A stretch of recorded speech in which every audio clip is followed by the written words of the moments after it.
We all have a story, and all Star Wars fans have a Star Wars story. Join James as he talks with a special guest each episode to share their Star Wars story. Here's James.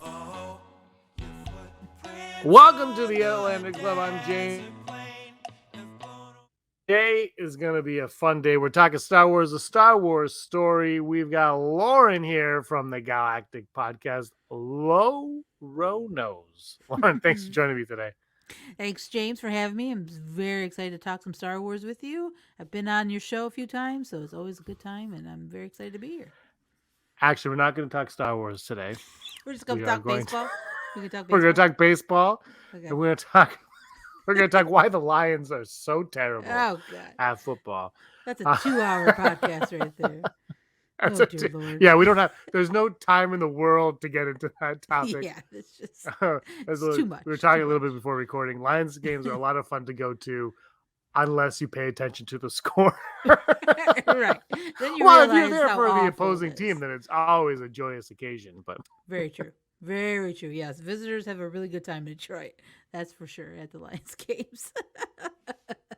100%. So we won't go into the Lions. Well, I just froze. My internet was like, Yeah, I know. I saw it's you been freeze. I was windy. like, ah. We're pre-taping this. It's been very, very windy. I don't know if it's been windy where you are, but it's very windy where I am. Yeah. Yeah, it was windy. Let's get into it. Yeah, the weekend was crazy.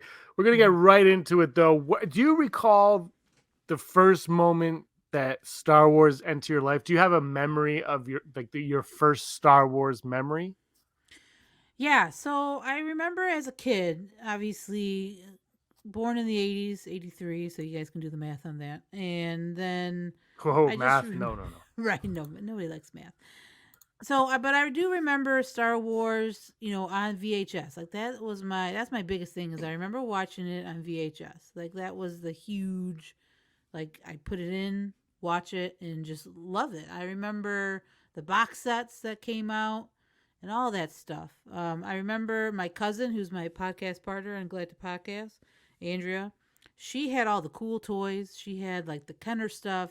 She had the Darth Vader helmet that opened up and you put the figures in it. She had all the cool Star Wars gear. Yes, right. It was amazing stuff. So I remember like as a young kid, it was in my life. Like it was always there for sure. And I remember watching, I think Empire Strikes Back has always been the movie that always like is always in my memory back then, like watching Star Wars, like just because of the Hoth scene. And I've talked about this before. Like it's just one of those iconic scenes. Like it's just something that you remember watching as a kid.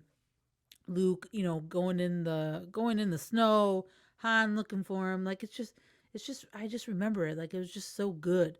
And then obviously throughout that movie, Vader being Luke's dad, like it's crazy wild stuff. So like Empire Strikes Back is one that I always like back then remember watching probably the most of the three of the original trilogy, but enjoying all three. I mean, obviously, you just loved them all. Like when you started watching them, and then as I got older, it kind of it didn't go away, but it was just like I didn't watch it. Maybe didn't watch it as much. I didn't read any of the EU books. I don't know if you were a big EU book fan, James, but like I never got into that stuff. So like I missed that whole like phase of Star Wars fans like being into EU novels back then, I think though you're a little bit younger than I am, but I think it's our age groups. We're still close enough where I think those books, Heir to the Empire.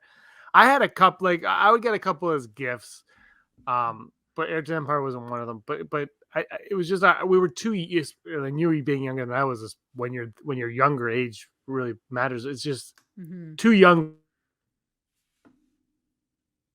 You have the books when you're older, but as kids we weren't. But for you, so you watch those, you watch them with your cousin, you enjoy them. Were the droids and Ewoks cartoons a part of your life? Did you pay attention to those at all, or did you just like pass those by. Yeah, I don't. I vaguely remember them. Like I remember them being there, but not really watching them. I do remember watching, and I can't remember which one, but one of the Caravan of Courage movies. I do remember watching that. Yeah. I don't remember the cartoon Ewok so much, but I do remember whatever. I can't remember which movie it was, but I remember watching like one of those Ewok films, like Caravan of Courage, all that stuff. I vaguely remember that stuff, but then like as I got older, it was a part of me. Like I loved watching the movies when they were on, or I'd pop it in maybe every now and then, but I wasn't deep into Star Wars until like much later in my life. Like I would say actually once the Disney acquisition happened, I think that's when like my love of it kind of really turned up, and like I was So you reinvigorated with it. bypassed the prequel. Like you were interested in the prequels. You didn't watch the prequels, or did you? Did you watch them? And I don't mean like I'm guessing you've seen them since, but I mean Right. in 1998 or whatever when the Phantom Menace came out, did you go see that in the theater? Did you watch it on VHS DVD later on, or did you wait and then when the Disney acquisition happened, you said I got to catch up on Star Wars now? So I do remember watching the prequels in the theaters. I remember Phantom Menace. I do remember seeing that. Attack of the Clones, honestly, I can't remember if I did see that in theaters or not. But I remember Phantom Menace, like seeing that and being like, oh, cool. Like, Star Wars. And, I heard about it. It's going to be, taking place before original trilogy and follow Anakin or, Vader, all that stuff. And then I remember, though, the big one was Revenge of the Sith. I remember getting tickets early, like going to the theater, getting them so I can get there, so I can get a seat, like me and my friend, waited in line, like, you had to back in the day. You had to get there like a couple hours. I don't miss that, by the way. Oh, God, no. God, thank God for assigned seating. Like, praise be, right? But I do, I do remember like prequels. Like I remember watching them and enjoying them for the most part. But it was just like, again, maybe it was just because where I was, my age, like I was still kind of I was in high school, entering college, so it wasn't like again on the forefront. But I knew I liked the movies. I remember watching them, the original trilogy as a kid. So I'm like, okay, cool, Star Wars, right? But yeah, so then like flash forward to, Disney acquisition, 2014, 15, all the Star Wars stuff is coming out. I'm like, okay, like this is cool. Force Awakens comes out and I'm jazzed. Like the Rey scene when she gets that lightsaber towards the end, like that really changed, I think, me as a fan, because I was like, wow, like this is a female character that is a Jedi or, has the Force and like maybe will become our new Jedi. Like that was a really big deal to me. Like in the music with that scene, it's one of my favorite scenes in all Star Wars. So like that really reinvigorated me. Like that once Force Awakens came out, it was game over for me. Like that was when so it wasn't dived deep. It wasn't even a Disney acquisition. It was you're like the prequels, and you can stop if I'm wrong, but it seems like you were like, I'll go see it. It's like these are movies that I should see, and so you walked in, you saw it because that's what they felt like, right? It was like everybody wanted to go see the prequels. It was just something that you did. It was like going out for a coffee. It's like we got to go see Star Wars. So the sequels seemed like that almost was the same type of thing for you. Like, well, Star Wars is here. We got to go see it. It's an event. But then something happened while you're watching it that made you say, oh, this is feels different. Yeah. What I used to like now, it's like, but now you have someone to connect with in Rey. And it's funny because as a guy, I've never thought of that. Like it's never crossed my mind. But when I left the theater from The Force Awakens, my sister was with me and she said the same thing. She's like, finally.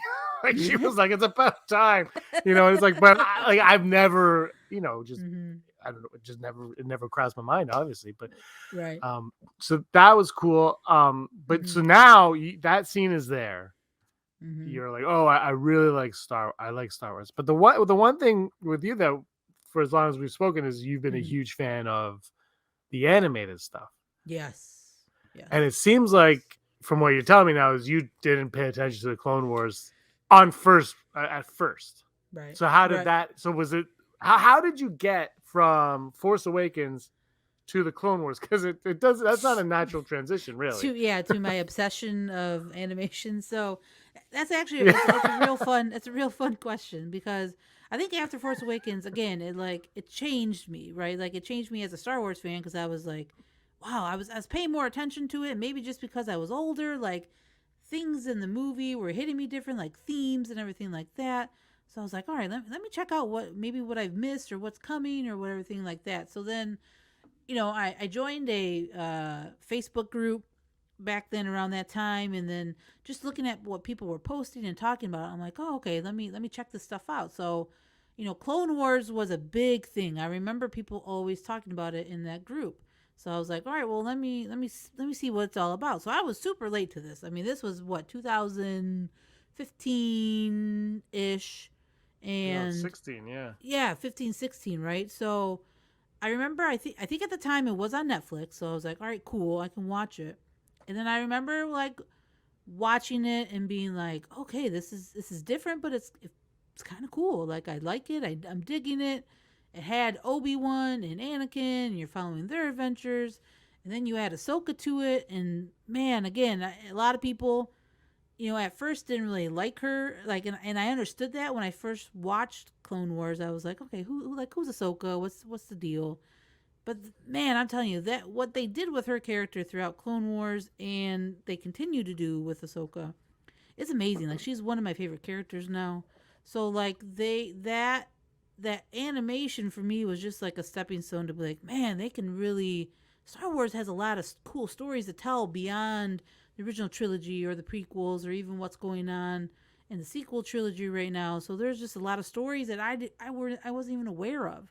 And then obviously you add, Rebels came out around that time, and that was a big deal. I remember when I first caught on to Rebels eventually, like that was a huge game changer for me because again, like the storytelling in it and what they were presenting at the time, like it just hit me different as like an older fan maybe just cuz it was just like about family and these new characters, but we were in like this era that we were familiar with. So it was just like, man, it was brand new, but it felt like Star Wars, like it just felt like I was still in like the original trilogy era, and like I could, like it just felt good, and just animation, like animation, like they can do so many cool things. I think that maybe it would be hard to translate into live action. For examples, Rebels with the World Between Worlds. You put that in live action, many people are going to be like, what's that all about? Put an animation in how it was done. It was beautiful and it made sense and it was awesome, and I hope they do eventually put that into live action. But it just, yeah, animation for some reason, like it just fills those gaps between certain area, between the prequels and the original trilogy. That's just a lot of fun, and these new characters that they came up with is just they're spectacular. I mean, again, Ezra Bridger, Kanan Jarrus, Hera Syndulla, Sabine Wren, like Chopper's one of my favorite droids. Like I love that guy so much. Zeb, like you just had a whole crew of rebels specifically that was just amazing characters, and it was just well written, and it was just amazing. And that's one of my favorite Star Wars now is animation specifically. I love animation. Animation is like my favorite media for Star Wars content.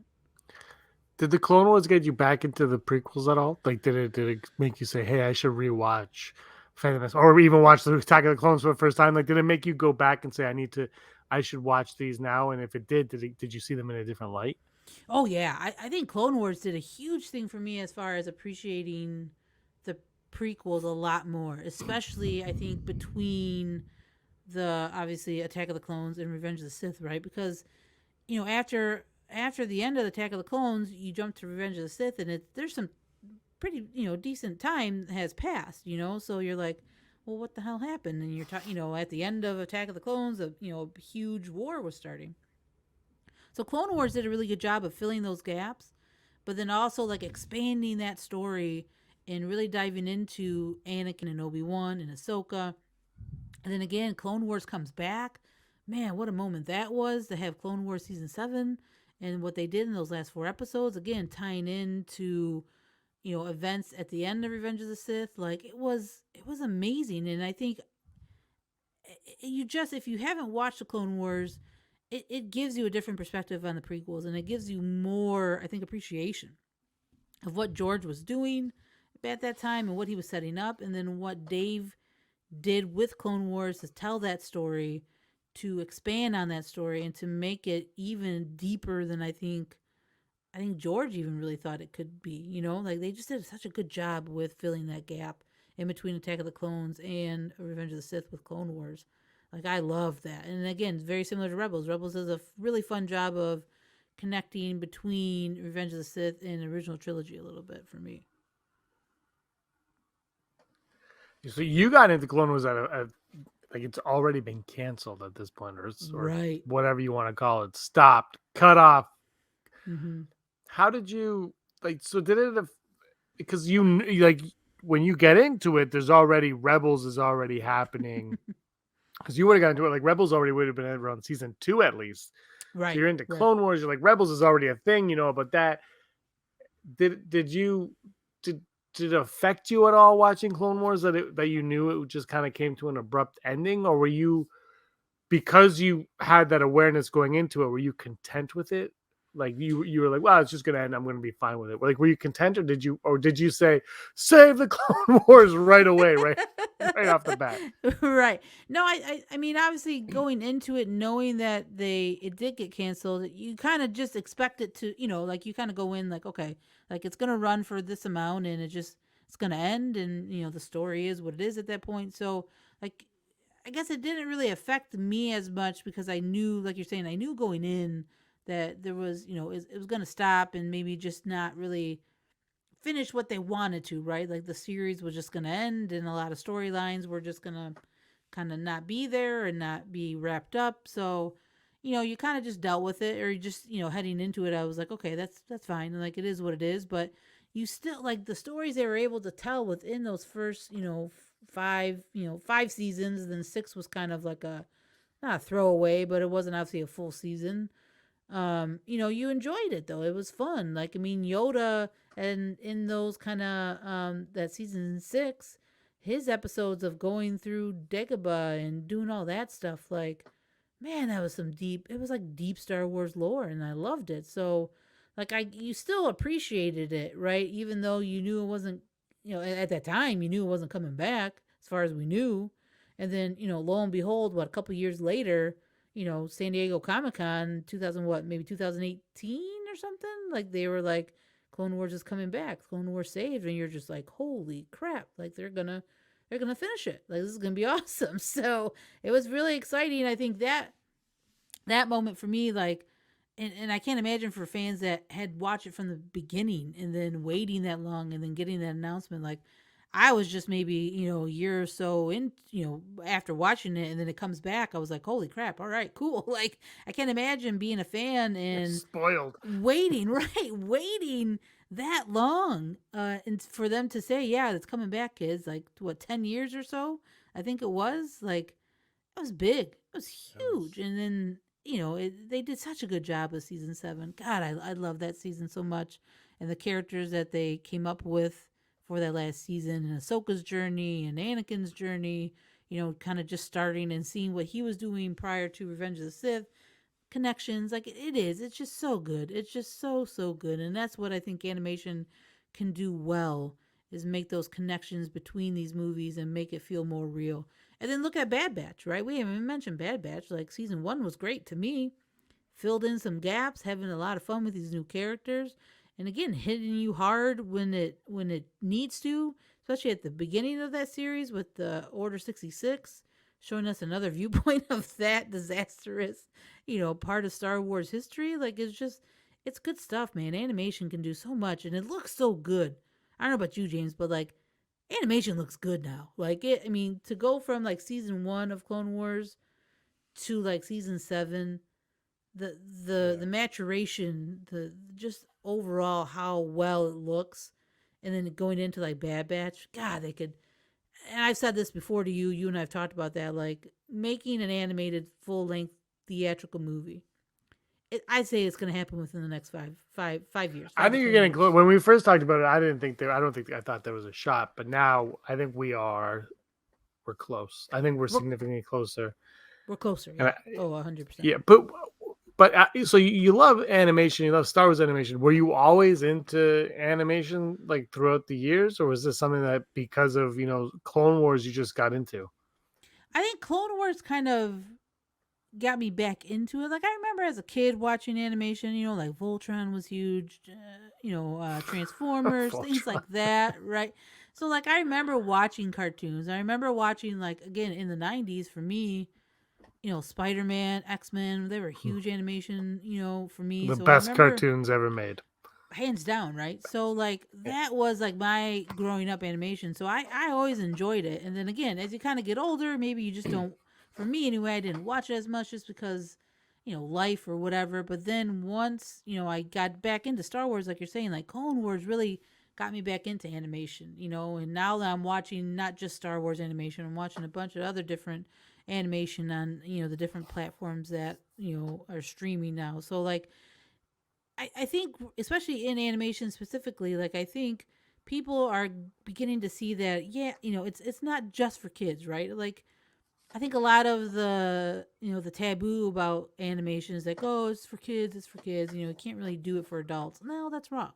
Like if you look at some of the animation that like I mean, perfect example is Rebels. Rebels was kid, but it was dark. I mean, there were some It really started off for kids. Yeah, it right, definitely was like, it was kind of like, hey, come here, kid. And then it right. just kind of was like, oh, by the way, This Ezra's is going to Star throw that Wars. ATST off a cliff. Yeah. Yeah, Right. it was Star Wars. It never got as dark as Clone Wars did, but it Correct. was I would say that, yeah. it knew when to draw back a little bit because it was still a Disney show. But Hmm. it was it took chances, which I thought was refreshing and nice to see. Yeah. Yeah. I think Rebels really did, I think, toe that line beautifully of like still being like kid, friendly, but then knowing when to kind of turn it a little bit dark and still make it, relatable for kids, but then obviously make it adult like almost at points. Like it was beautifully done. But again, just animation overall. I mean, it's just it can be something that is not just for kids. Like adults love animation. A lot of people like it, like I do. Like I mean, I just watched the Masters of the Universe thing on Netflix that oh god, I'm blanking on his name, but he Kevin that Smith. he, Kevin Smith, thank you, that Kevin Smith did, and like it that was good. I loved it. Like I loved the first season, and I hope they do. Hopefully, they'll come out with another season. Like I think animation, like Clone Wars, is because of Clone Wars. Like my love of animation, I think, kind of reignited. I enjoy watching animation. I mean, look at Marvel for instance. What if they did a animated show and that was awesome, and then they're doing more animation. So like these major studios, I mean, Star Wars has always been on animation, but look at Marvel's kind of tapping their toe into that now, right? Like they're doing more anime. They're going to do more animation down the road. So I mean, animation is not just for kids anymore. Like you can appease the adult, age groups for sure, and still make it feel kid but also adult at the same time. And Star Wars has been doing that. I think they were kind of ahead of a lot of other IPs with that. Hmm. No, absolutely. I think George Lucas, seeing how the only way he could tell that story, the Clone Wars story, was through animation. There was no way, Yep. especially back then, there was no way to do that in live action. But Mm-hmm. you have that. You have your memories from childhood, Empire Strikes Back, but Rogue One comes out after Force Awakens. And Mm-hmm. are you excited for Rogue One? How does Rogue One hit you? Oh yeah, I was jazzed. Like I remember like hearing about what it was going to be about, like that little story of how they got the Death Star plans and everything. I was like, yeah, all right, dude, this is going to be cool. Like now Star Wars is telling like these little stories, right? Like Clone Wars, like they told the Clone Wars stories in animation. Now they're going to tell another story within the original trilogy in film. So that was going to be really cool, and I was excited to go see it. I actually saw it with my mom, and we both like I loved it. Like that Vader Nice. scene is just like, I mean, that's just one of the classic scenes I think in Star Wars. Everybody just knows and just loves. Like it's just Vader wrecking shop. Like it was, but even just that aside though, like the story and again having a female lead character like Jyn Erso, awesome. Like I love that. I love that they were doing that more. Like off the heels of the Force Awakens with Rey, now you get another cool female character like Jyn. And again, they weren't these damsel in distresses. They were very much like a Leia Organa type character where they took charge and they did what they did because it was their destiny. They didn't let anybody kind of, guide them through their journey. Like they made their own choices. Like that's why I think I love what me personally what they've been doing with female characters since the acquisition of by Disney. They've been making these female characters really strong, and I think that's really, again, it's important for me, but it's cool and it's important for the younger female fan generation, like my niece. Cool to see like these female characters kick a little butt, right? Like that's awesome. So you get to see that now, and then you add in the animation stuff too, and you get more kick ass characters like Sabine and Hera. Like you just got a lot of cool now female characters that are more relatable. It's not just, the Luke Skywalkers or the Darth Vaders. Now you have Ahsoka Tano in the conversation of your favorite character, right? You have Rey. A lot of people love Jyn Erso. So it just opens up a lot of, opportunities for female fans. But yeah, Rogue One though, that was a great movie. It felt different, but it felt Star Wars. Yeah. Just the story overall was well done, I thought. I mean, it was cool going to those different planets and just, the whole vibe of Rogue One. I loved it. That was a great movie. Going back to Rebels, you've mentioned Ahsoka a few times. Ahsoka obviously shows up in Clone Wars, isn't very well received, but goes through a lot in Clone Wars. Basically, the character, I guess, for lack of a better word, is redeemed. She's redeemed. The character is redeemed in the eyes of the and for the audience throughout, because it starts off like it's Sky Guy, but by the end you're like, oh, Ahsoka's Ahsoka. She grows up, she matures throughout the entire like she has an arc. Shocking.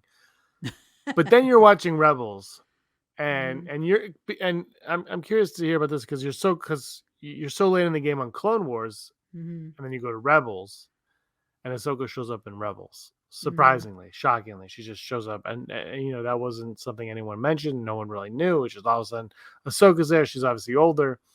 What did you think of that moment, and how did you react to that? So I do remember that moment because I remember watching Clone Wars and like seeing Ahsoka, and then obviously just her story stops obviously in season 5. We don't see her again obviously until season 7. So there was that kind of like wonder of, man, I wonder what, are they ever going to bring her back into anything? I hope they do down the road. And then Rebels happens, and then you see at the end of season 1, Ahsoka Tano was Fulcrum, and you're like, holy crap. And that was my reaction. I was like, oh my God, she's back. Where has she been? What has she been doing? Like, that was my mentality of like, so many questions, right? Oh my gosh, she's back. But like, where has she been? What's her story? All that stuff. And I think because of Rebels too, that got me more into reading the novel. So like the Ahsoka novel was my first canon Disney book that I read, and I freaking loved it because again, you got more background of Ahsoka, because that was like my whole thing when she came back was like, what has she been doing? Like where'd she go? Who is she with? What's her deal? Like what's going on? Does she know Anakin is Vader? Like so many questions, right? Heading into season 2 of Rebels. And they did a really wonderful job of sprinkling her in within that Rebel crew in season 2, and then now see the big finale of season 2 of her and Vader fighting. That was just, that's one of the most beautiful moments I think in Star Wars. I mean, those two characters, watching them through Clone Wars, and then it stops right at that point. We didn't know what happened because season 7 hasn't come out yet. And then you see them face to face, and you're like, God, what happened? Like, she finds out that that's Anakin under the mask, and it's just like, man, what? This is crazy. Like, there's so much to process in those moments, and it was just beautiful to have her come back and then just again expand on her story. And then even in season 3, we don't know where she's at, right? All of a sudden, does Ahsoka live? Question mark. And then Ahsoka lives! Exclamation point! Shirt change of Dave Filoni at Celebration. So there's so many questions, heading into the final season of Rebels, and then World Between Worlds happens. She comes back. You see that great kind of more the finishing of that fight between her and Vader and what happens, like so much. And it's just a beautiful piece of, Star Wars arc with Ahsoka. But yeah, that moment of her coming back and being Fulcrum at the end, like I was not expecting that. Like that threw me for a loop. I was like, wow, they're bringing her back. Awesome. I'm like, now where's she been? Well, I want more of the story. Like what's going on with her? Where has she been? What has she been doing? Like those were the questions I had after like the initial shock of seeing her come back in Rebels. In between all this, there's a little movie coming out called The Last Jedi, which it came out. Everyone's excited, a new Star Wars movie, and then the movie hit the theater. People walked in. Half the people came out smiling. The other half came out writing Twitter rants. The great What? divide, right? Yeah, the great divide. What were your expectations going into this movie, Ooh. and how did you feel watching it? And what was your theater experience like? So, God, really good question. So, I remember heading into this movie. So, at the time, I was an admin for that Star Wars Facebook page that I joined prior to the movie coming out. So, I remember, like, obviously, one of the big deals was, not seeing spoilers. So, I remember not watching, like, watching the trailers, the 2 trailers that came out, but not watching any of the TV spots, not watching any of the actors on, like, those late night shows, anything like that. Like I shut it down. I didn't want to know anything going into this movie. I wanted to experience it, as I went in, like as I sat through the movie in the theater. So I remember going in. I remember watching it, and again, like as a fan, like you do have expectations, right? I mean, it is what it is. We have expectations. It's what what we think, our theories, our hopes, and all that. And Luke's coming back, and obviously he was our hero back in the original trilogy, man. And then I remember my first viewing, it was like jarring to see him act the way he did, for sure. Like it was like, okay, man, what's going on, what's happening? He throws the lightsaber in the beginning of the movie. You're like, what the hell is, like, what is this deal? And then throughout the movie, you get bits and pieces of what's going on, what he's been through, So it was, but again, expectations heading in, I was like, yeah, he's gonna come back and he's gonna, save the day, and he did. I mean, he did in a very awesome Jedi way, being, like being a force projection from galaxy away or whatever. Like, just it was amazing. So, and then again, for him to kind of just go one with the force, like it was just like, man, he was here, then he was gone in the movie. So, like you did kind of feel. I remember the very first viewing, it did kind of feel like, shoot, man, that's how they kind of deal with Luke's character. It was a little bit of a bummer, no doubt about it. But I remember talking to friends after that movie, and them, and just hearing other people talk about it, and kind of just say, look at his journey, like look at what he's been through, his, being the one that Ben kind of, thought he was going to be his hero or whatever. And then Ben thinks he's turned on him. Like, it's a lot to process, right? He was in charge of his nephew.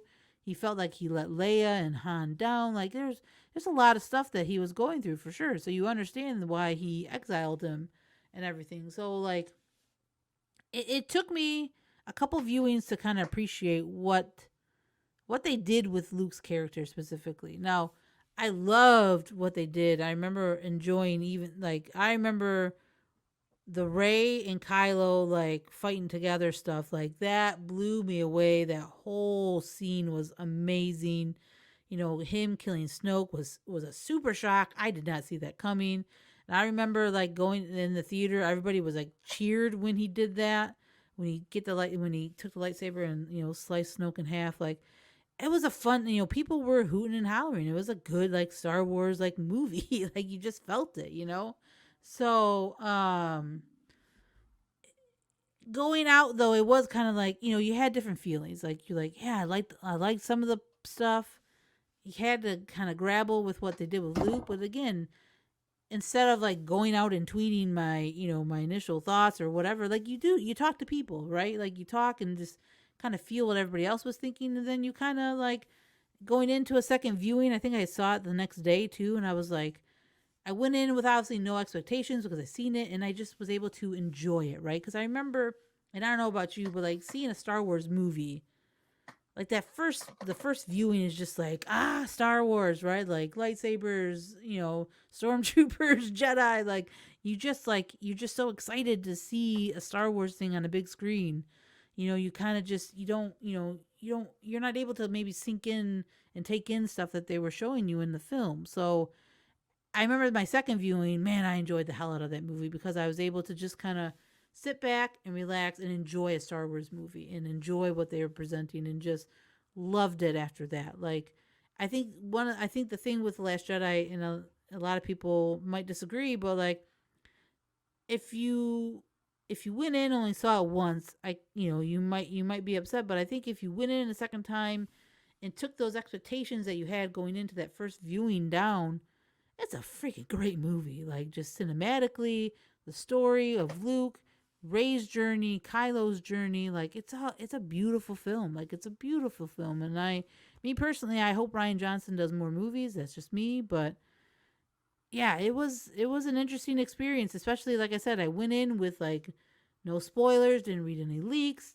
didn't see any TV spots. Like I just literally saw the 2 trailers that they showed and that was it. I was done. So I went in as fresh as I could for this movie to let the movie, do what it was supposed to do for a fan, right? Like shock me at certain points, have me go through those roller coaster of emotions. So yeah, Last Jedi was it was a trip. It was a trip for sure. I think for a lot of us fans, right?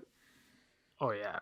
We won't mention the Facebook group that you're an admin of, but it was a Star Wars group. We'll say it's a Star Wars group. Wars group. That's fair. How, like, you got into it later on? I think that group was around for how did that? Can I just ask you? I don't know if you want, but how did that come to be? How did you become an admin in that group?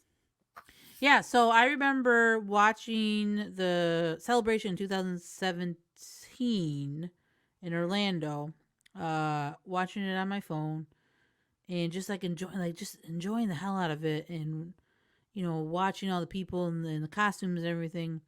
And then obviously on YouTube it will give you like, hey, recommended videos. And then the video that popped up was a video of an old YouTube Star Wars show, and it had the personalities that were doing like a trivia contest with it. It was awesome. It was cool. It was people talking about Star Wars. They were doing some trivia stuff. Like it was a lot of fun. And I remember they did a Q&A with some people that were watching them in this little, room or whatever. And one of the people that asked them said they were an admin for this like Star Wars group for this show or whatever. So I was like, oh, cool. Let me check it out. So I checked it out. Enjoyed it. People were super nice at the time, and had a lot of fun. Just talking Star Wars with people in a group, and then the page was expanding, and the group admins at the time were looking for people to help out. So I was like, hey, yeah, definitely, I'm in. Let me help out if you guys want. They let me become a mod, and then a few months later, I became an admin, and then it was just a lot of fun. I mean, some of my best friends are people from that group that I still talk to. Like we're in a huge group chat that we talk, Star Wars and any other like geeky stuff, man. It's just because of Star Wars, I made so many friends because of that through this. And it just kind of blows my mind when I think about it. Like because of, that journey of, asking just to be a mod or, saying, hey, I'll do it if you need it. Like the journey that has taken me from going to that to being an admin, and then fast forward to 2019, I go to Chicago Celebration and I meet some of the female admins that I have been talking to for like a year and a half or whatever, almost 2 years, and meeting them in real life for the first time and hanging out with them those 4 days or whatever in Chicago was amazing. Like, you make memories. It's crazy how Star Wars, I don't think a lot of people think how much Star Wars, you can connect with other people that are fans and just like the friendships that come with it. Like you and I, like we're friends now because of Star Wars. But obviously, like that little connection has, started huge, like friendships that are going to last, forever. So it's just like amazing to think about it in those terms for sure. That's one of the best things about Celebration is just meeting people. But how did you get this? How did you get the Celebration? Was it just, yeah, I'm gonna go, or was it a period of time? Was it something that you obviously hadn't always wanted to do, but Right. you watched the Orlando. I was in the. I didn't go to Chicago. I was in Orlando for that one. A lot of fun. A lot of lineups. You did not miss out. Like the lineups were the worst thing that ever happened. It was the worst. But how do you get to? Was it just because of what you saw? Because for me, honestly, it was I watched Anaheim, 2015 Anaheim on my cell phone, and that's when they had the Chewy room, and I was like, oh man. And then Brock, who would do the shows, was like, we started this podcast that summer. He goes, we should go to Celebration. It would be hilarious, and we did. So how did you find yourself on the in Chicago for Star Wars Celebration? Yeah, very similar. I mean, honestly, it was, I was in that Facebook group, and, obviously we knew it was coming because, 2017 happened, and then obviously the next one they announced wasn't going to be for 2 years later, but we didn't know. And then I remember the day that they announced Chicago, I was like, holy crap. I'm like, this is close enough for me to realistically go. So I was like, all right, dude, I gotta, we obviously as the admins, we kind of, had, people were telling us, or posting stuff like they were hearing about Celebration and everything like that. So like we knew like when tickets were gonna go on sale and everything. And I remember that day, like being on my computer and just like refresh, and like there was like the whole group of of the admins at the time. We were all like refresh, trying to get tickets, and we all did. Like we all said like if one of us gets in, let's get as many tickets as we can, and we all kept trying, and we all got it. We all got the ones who wanted to go. We're all able to get tickets somehow. And at the time, I was just like, it's gonna be like a once in a lifetime opportunity, right? Like it's so close. It's not that far, and then this is gonna be my first convention of any kind.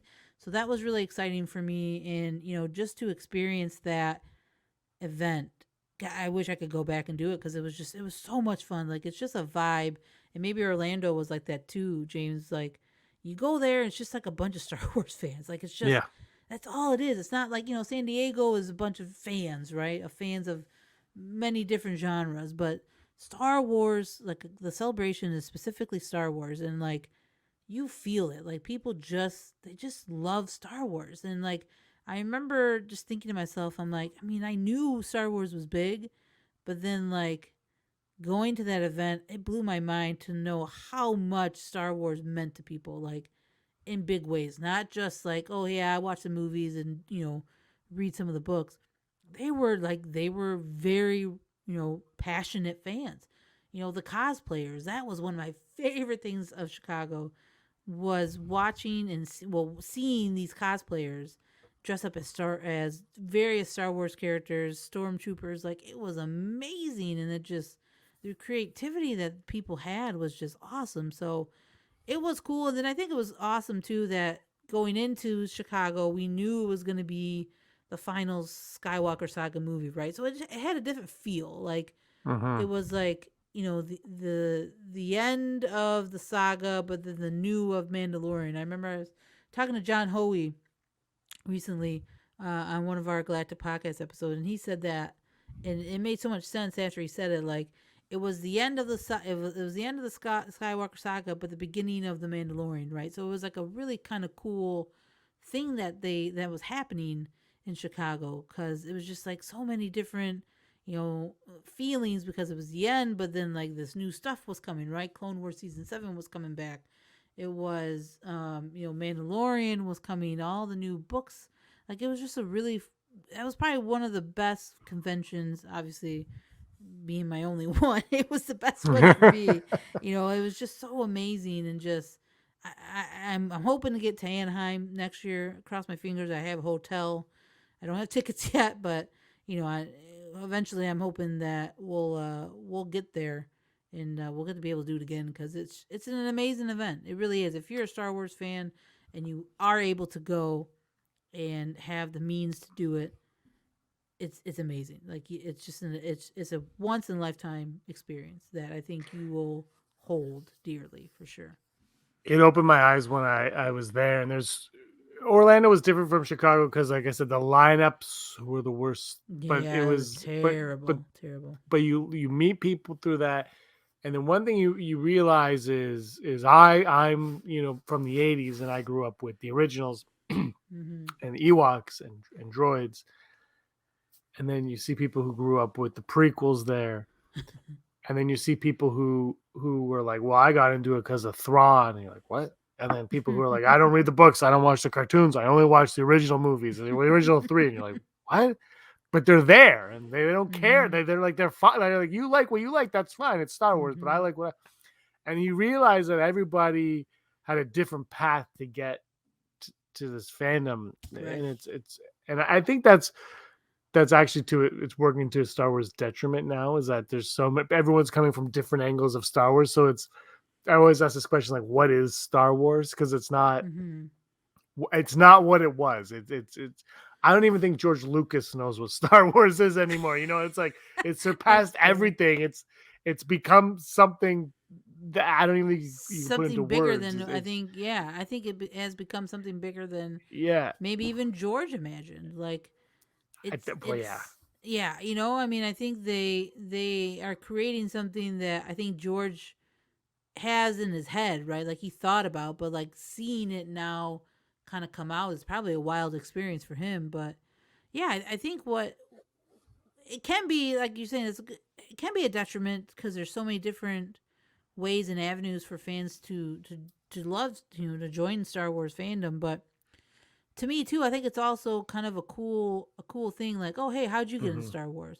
Oh, I Rebels or Clone Wars, original trilogies, or I used to read the EU books and I fell in love with it. Like, it's kind of cool to hear different people's pathways, like you're talking about, into Star Wars, because it's just a fun story to hear, like how you got into Star Wars, and it's just one of those common questions that you can go into like a celebration and talk to a random person, be like, "Oh, hey, how'd you get into Star Wars?" And that conversation can lead into so many different other like topics of discussion with that just one question. That it's kind of cool to hear, and then to see what other people have liked or what they're into, like cosplay too. Like I talked about earlier, like cosplay is just that's a whole different ball game, and that's cool that Yeah. people like that they're into that, and that's like their big thing. Like because of Star Wars, they do this stuff. Like it's amazing. Hmm. So it can be a detriment. I agree to a certain point, but then I think it is really cool for Star Wars fans to kind of be able to tell their own story, right? Like to tell their Star Wars tale, and to Hmm. show that it doesn't really matter where or how you got into Star Wars, but you're into Star Wars, right? Like some people, The Mandalorian might be somebody's Star Wars, and then that got him into the movies, and then dot dot dot dot dot, right? The snowball continues. Once you get into it, you kind of you dive in, and then you find a Yeah. lot of other things that maybe you didn't know you would enjoy and like. Well, speaking of movies, you're in Chicago. Mm-hmm. Episode 9, like you said, is the big event Mm-hmm. of this celebration. You're there. Mm-hmm. Where were you when that trailer dropped? I'm guessing you weren't in the panel or anything because I think 7 people were. But you were there, and look, when I was in Orlando, I didn't get into the panel for the Last Mm-hmm. Jedi trailer. I Mm-hmm. watched it on the show floor with everybody else. It's still a great experience, but this Mm-hmm. trailer, and I don't like. You can love the Last Jedi, hate the Last Jedi. The Mm-hmm. Episode 9 trailer was a bigger event by far Mm-hmm. because, like you said, it was the end of it all.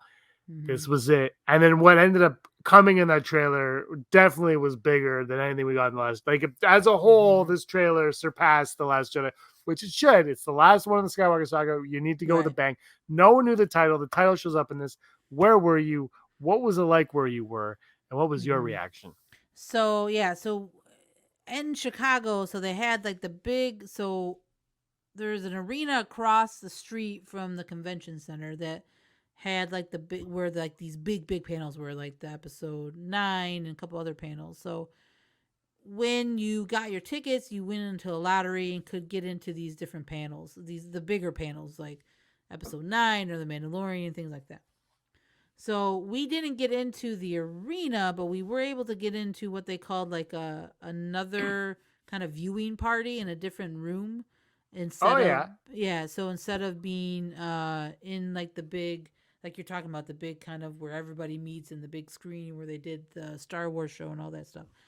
So I sat down. It was me and the people I went with. We all, because we got all the tickets at the same time, we were able to all get into the same like panel or whatever, right?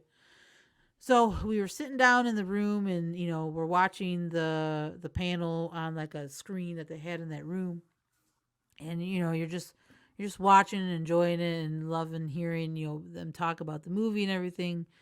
And then it was time for the trailer, and I remember like obviously the room goes dark, trailer pops up, and you're just like my eyes were just like glued, bugged to what I was seeing, because it was just like, oh my God, I need to process what I'm like it was just coming at you so fast, because you didn't it was just so amazing, and then that final that shot of Rey jumping over Kylo's ship. Man, that was a shot that everybody was like, "Oh my God!" I remember like everybody like going crazy in our little viewing viewing place. People are going nuts at that Rey shot, and you're trying to pick out stuff that flashes back. Like you saw Lando real quick, you saw the Falcon fly. Like you're trying to pick up stuff, and then it ends, and then everybody's like cheering, going nuts. People are crying because it was like the Rise of Skywalker, that's the title. Yeah. So like it was a really cool experience. And then obviously, Ian McDermott comes out and says roll it again, and everybody's freaking out. So everybody's like watching they do the trailer again, everybody's again freaking out, going crazy, and it ends, and everybody's just like everybody was in a happy like place. Like you left that after after the panel ends, you leave that room. And that's all everybody was talking about. It was the buzz, right? You go into the convention floor, and people are still buzzing about the trailer, and just people just chatting, and you're just like, you were excited, man. That just it felt the energy, the vibe was so cool to be a part of, and to be a part of like a bigger like in a huge group of a convention that people were as excited or even more excited than you were.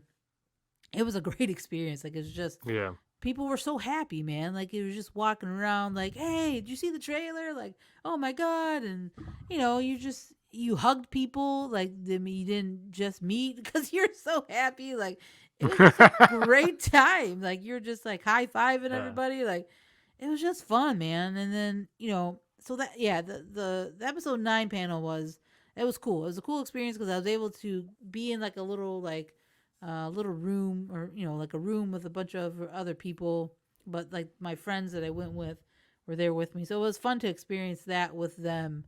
And to have like that just like feeling of, man, this is cool. Like this is what I wanted when I was when I wanted to go to Celebration. This is the experience, the the connection I wanted, and it was just it met all of my like wildest expectations of going to a convention and being at Celebration. It was amazing. It was so the good. perfect trailer.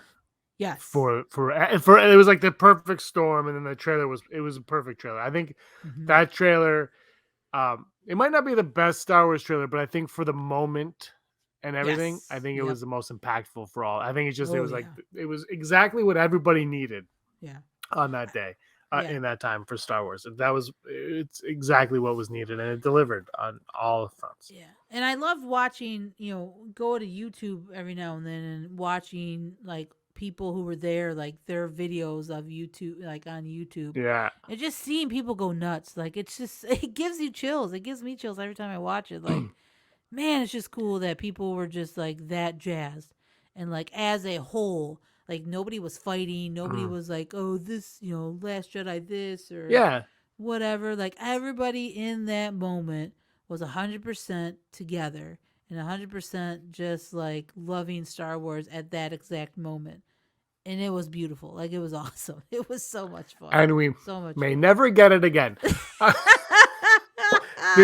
Now you are knee deep in Star Wars. You are obsessed with Star Wars. You're an admin on social media. You're at Celebration, which is like the ultimate nerd card for Star Wars. Oh, yeah. Do you go? Do you buy tickets that Monday Night Football game? I can't remember who was playing, but did you buy tickets that Monday Night Football game? Did you go opening night to see the Tross? Oh, yeah. So got them that day when, as Star Wars does, their Monday Night Football trailer tickets on sale now. I hate, by the way, I absolutely hate buying my tickets 2 months in advance. I have to say it. I hate the stress that goes with it. I just hate everything about it. It was Right. like Spider-Man now is the same thing, and I just let my friend deal with it. I'm just like, I cannot handle the 2 months. I'm like, it's 2 months away, dude. And I'm like, Right. and you got to buy 12 tickets. Right. Fantastic! I can't wait for this. Hate it. So I just hate it. No, it is stressful, especially like when there is a big movie like that. Or like you say, even Spider-Man, it can be for sure. Like, you're just like, God, I hope I get tickets for when I want to, and how many movies are playing at that theater. Yeah, it can be, but yeah, I remember getting tickets, and it at the time. So, Force Awakens, Last Jedi, and obviously Rise of Skywalker. Each of those opening nights, I went opening night for all of them, and my brother, my mom, and my dad we all went to each of those opening nights.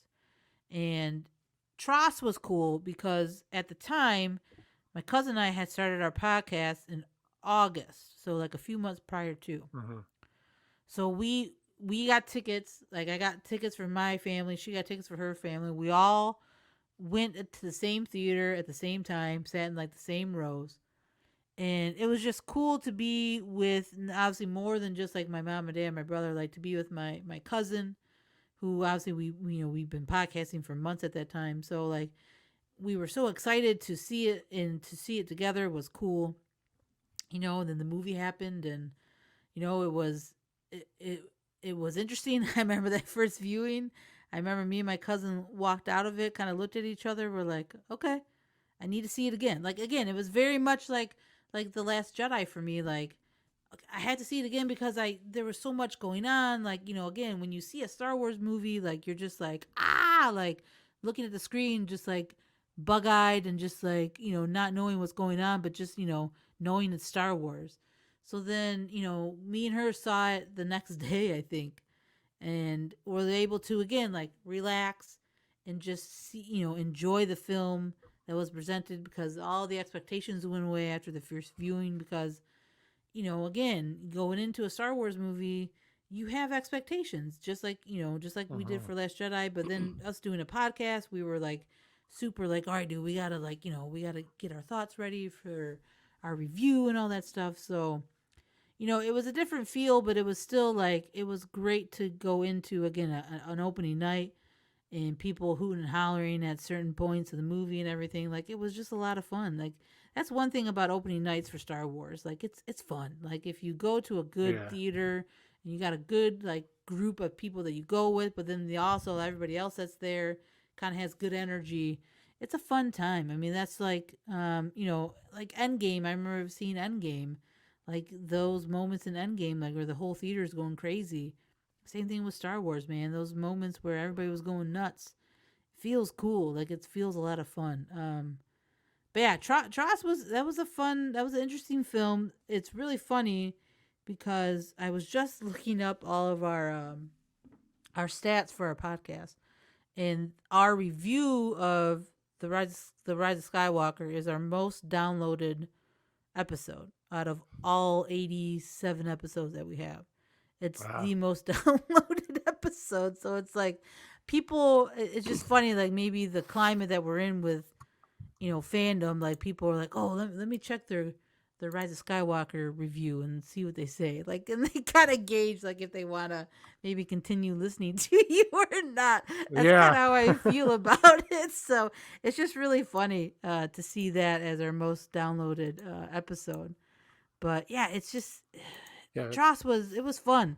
It really, again, it took me the second viewing to just like appreciate what they did in that film, the moments that I loved and everything. Like it was a really good, again, it was a really good Star Wars movie. I enjoyed it. My cousin and I enjoyed it for, for the parts that we did and everything like that, just like The Last Jedi. We enjoyed it for the parts that we did. Like no, there's no perfect Star Wars film. I know some people will, say, "Whoa, Empire is like the perfect film." Oh no, it's Return of the Jedi is perfect. It has Right, Ewoks. right. Right, So exactly. Murder barracks. if any of these, all they have to do is throw an Ewok in a movie, and it's a perfect movie. Perfect film. Fair. Perfect. Fair. Every time. Huge fan of Mandalorian. I guess you are. Did you wake up 3 a.m., 6 a.m.? What time did you wake up for the first episode? So yeah, I remember that was a 6 a.m.er. Like I would get up before work and watch it. And again, like you have to do with everything nowadays on streaming. Like you have to watch it so you don't get spoiled or anything. But Mandalorian was again really cool first episode. It was it was felt Star Wars, but it felt different, and just the that music was different, but it felt felt Star Wars. Yeah, the Mandalorian series has been it's fun. I love it. I don't rewatch it as much as other things, but there are episodes in that series so far that are some of my favorites. Like the Ahsoka one is one of my favorites. The Bo-Katan one is one of my favorites. The very first episode is still one of my favorite episodes. I think just the introduction of of the character and everything they set up is cool. Again, at the end of that very first episode, it's baby Yoda, Grogu now that we know. And that was a huge thing for them, like thinking back on it at Celebration, we were able to get into the Mandalorian panel, like in the arena. So, for them to know that they had that character in their back pocket and nobody knew that was going to happen. That still shocks the hell out of me. Like they were able to keep bunch of that jerks. secret. Right. A bunch of jerks. Like everybody, bunch like of jerks.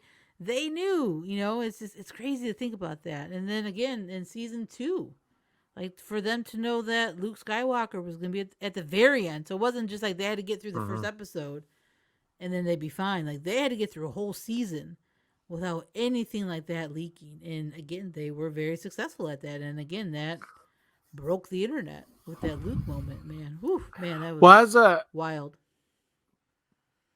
But even bigger than that, as a Clone Wars fan, as an animation fan, you see Bo-Katan show up, and then you get Ahsoka. How do you feel? Do you feel vindicated at all? Do you feel like, oh man, all my obsession over the animated stuff is paying off now because now I could talk to the cashier at the grocery store and they'll know who I'm talking about? Because look, animation, as great as it is, the main audience isn't going to watch it, right? It's not mainstream. Like you said, a lot of people, especially in North America, don't view animation as something for adults. It's for children. Right. It's beneath me.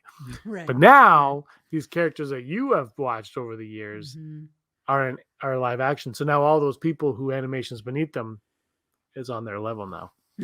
Right. So that's really interesting, especially with Ahsoka. So I remember again the hubbub of like, oh, she's going to show up because in that episode, Bo-Katan mentions her by name.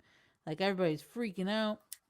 So I remember specifically like with Ahsoka. I mean, Bo-Katan, that was again a great moment. Seeing, oh God, I'm blinking on the actress's name, but seeing her do live action Bo-Katan was amazing. Katie Sackhoff? Yeah, it's Katie Sackhoff. Thank you. But Ahsoka. So I remember watching that episode, and I thought like, okay, they probably won't show her for like a little bit, maybe halfway through the episode, and then it's like the first 10 seconds, you see those 2 white lightsabers, and as a fan, and I knew what that meant with the hooded figure, I was like, holy crap, we are getting her straight off. Like this is amazing. I remember at like 6 a.m., I'm like, pumping my fist, and in my dark, living room at the time. I was just like going nuts because Ahsoka Tano, like one of my favorite characters from animation, is finally in live action. So episode happens. It's a great episode. I love it. And then I remember my sister and my niece and nephew, like they were watching Mandalorian too, and they were enjoying it. They're not huge Star Wars nerds like I am. Like Mandalorian was kind of like maybe their first kind of thing that they watched, like that is Star Wars that they watched every week. and were interested in it. So, I remember her texting me later that day and was like, "Hey, did you watch, did you see the episode already?" I'm like, "Oh, yeah, yeah, yeah." She's like, "Oh my God, that was so cool. Me and the kids loved it. We liked that new Jedi, blah, blah, blah, blah, blah." And that was one of my, you can push your nerd glasses up and be like, "Well, if you like Ahsoka, let me tell you what else you can watch about her." Again, because that's what it meant. Like, that's what they did in that moment was put a character that hardcore fans knew and that would gauge the general population's interest once they introduced her into like a live action whatever. And it worked because then I was able to tell my sister, yeah, well, she was this, this, and this. You need to watch that. She was in this. Like, you were able to give her whole arc and like explain like where she came from and what you can watch and what she's been in. So it was cool. Like, Mandalorian has done some really cool stuff as far as bringing in these live action characters and then making them, like you're saying, more mainstream, right? And more of visible to the general audience and that's the best thing I think they can do, especially with like a character like Ahsoka, even Bo-Katan, and then obviously rumors of within Ahsoka's new show that's coming that we're getting Sabine, and we're gonna get probably Thrawn just because of her mention of him in that episode of The Mandalorian. So yeah, I think they're doing it. They're doing it well. They're sprinkling in the characters they need to at appropriate times, and then they know what to do with that, and then they know how to keep that going. So it's working well. But it felt good to be a fan of animation that day. 100%. That felt really good. Yeah, I bet. Vindicated. It's just like, right, you're gonna right. own Celebration Anaheim. You just Right. like, you walk in, you're like, Exactly. I've been waiting for this whole way. Any characters from Clone Wars or Rebels or Resistance or Bad Batch? Am I missing any that you No, I hope think to that's it. see cross into live action? Ooh, that's a really good question. If I'm looking at Bad Batch, I would love Omega. Hopefully, we'll see where her story goes, and I think her background with Boba, being related to Boba, being his sister, I think could lead to some really interesting stories, and it could lead to obviously a live action appearance because they did make it obvious that her accent was very similar to Tamira Morrison's. So like, I think they did that on purpose. I think down the line, I think you could see her in live action somewhere. I hope. I would love it. I think she's a really cool character. Hopefully the rumor of Sabine is true because Sabine is one of my favorite characters. So seeing her in live action will be amazing. And then again, maybe Ezra in that Ahsoka series as well will show up. That would be amazing because again, he's one of my all-time favorite characters as well. So there's just a lot of, I think those two are probably, or those three are probably my hopefully make it to live action. I would love to see a Rex. I would love to see him in live action. You could do it with Tamira Morrison maybe somehow. Like, Yeah, they have the actor. Give him some bird, right? Give him a beard and everything. They could do it. So I mean, it'd be really fun to see what they do, especially in that Ahsoka series. That's the series I think that if you're a Rebels fan, as much as maybe you want that story to continue in animation, like I kind of go back and forth with that, but if they're doing a live action stuff, I hope they bring in a couple more live action or animation to live action characters from that show. I would love a Callus. I would love a Callus to show up. Like, do it, bring it to me. Like, that'd be really fun too, a live action Callus. So there's opportunities. I hope they do it. I hope they continue bringing in some characters that you can make into live action. I think another one too, not animation but video game, is Iden Versio. I think she would be cool if you could somehow bring her into live action at some point because Gina is amazing and I think she would be really fun to see her do a live action performance of Iden Versio. That'd be awesome. Yeah, and they have the time period to do it in, so that would be I'd be on the part of it. Plus, they made the character look exactly like her, so you just throw it, be like, hey, instead of you being a video game character, you're just gonna be you. Go chill. Yep, good to go. All good. Well, that's awesome. Lauren, we're gonna wrap it up. Thanks so much for joining me on the Outlander Club. Before we go, though, plug everything you do. Let everybody know where they can find you, why they should find you, and tell them about your Rise of Skywalker review. Yeah, so apparently if you guys like the Rise of Skywalker, you kind of gauge podcasts, if you want to listen to more on that, you can definitely check our review of that on our podcast. We're on Apple Pod, Google Play, Spotify, the Galactic Podcast. We're also on Twitter at the Galactic Pod. And then I have another podcast called the Geek Broads Cast, which we talk about pretty much all nerd stuff: Marvel, DC, Stranger Things, anything and everything nerd. We talk that. You can follow that on Apple Pod, Google Play, Spotify as well. And we're on Geek in that. It's on Twitter on Geek Broads Pod. Find us there. Give us a good old rate and review. James, thank you, dude. This was so much fun. I love talking Star Wars. I love talking journeys of Star Wars. So I appreciate you having me on, man. This was a lot of fun. Well, thanks for coming on. This was awesome. We'll have to have you on soon when Omega makes her debut on Book of Boba Fett. I made that up. I don't know what's going to happen. But we'll have you on again to you talk. heard it here, folks. Because you know someone from it. That's a scoop. That's a scoop. Well, you know someone from animation is going to make their way onto a live action show sooner than later. And you know that some more animated stuff is going to be coming out as well. Bad Batch Season 2 is definitely on its way. So when all that happens, we'll have to have you on again. Hey scumbags, thanks for watching. Don't forget to give us a thumbs up on our video. As always, please subscribe to our YouTube channel, Rebel Scum Podcast, for all the latest videos.